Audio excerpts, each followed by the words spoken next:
سلام دوستای عزیز، انشالله که خوب باشین، صحتمند باشین و یوتیوب چنل ما را هم سابسکرایب یا مشترک کرده باشین. دوستای عزیز، شاید شما هم معلومات داشته باشین در مورد مایع ریگی، یا هم نام شنیده باشین یا هم خورده باشین. در افغانستان هم پیدا میشه. در ویدیو شما مشاهده میکنین در کشورهای عربی یک نفر است که خط پای مایع ریگی را تعقیب کرده. در اینجا فعلا دنبالش هست و میپاله ریگا را تیت میکنه تا مایع ریگی را پیدا بکنه که مایع ریگی به کجا خود پنهان کرده. که مایع ریگی قیمتشون بسیار بلند است و مردم بسیار علاقمندی خاصی داره. مایع ریگی که بعضی مردم به خاطر قوت جنسی هم از استفاده میکنه از همین مایع.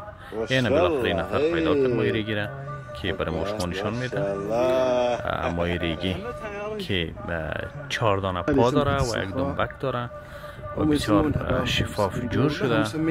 قدرت های خداوند است که در آب زندگی نمیکنه و در زیر ریگ زندگی میکنه. در ریگ و خوراکی ازی هم حشره است، از حشرات تغذیه میکنه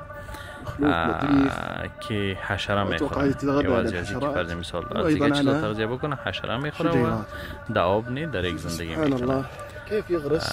که را شما میبینین که بسیار علاقمندی خاصی داره. در وطن خود ما شما هم مردم خصوصا در ولایت سمت شمال مزار شریف، جوزجان، سرپل در ولایت نسبت به دیگه ولایت بیشتر پیدا میشه و علاقمندی خاصی داره.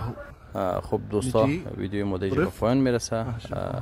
کسایی که چنل یوتیوب ما را سابسکرایب نکرده تقاضا میکنیم چنل یوتیوب ما را سابسکرایب بکنین و منتظر ویدیوهای آموزشی بعدی باشین تا از دست ندهید. تشکر.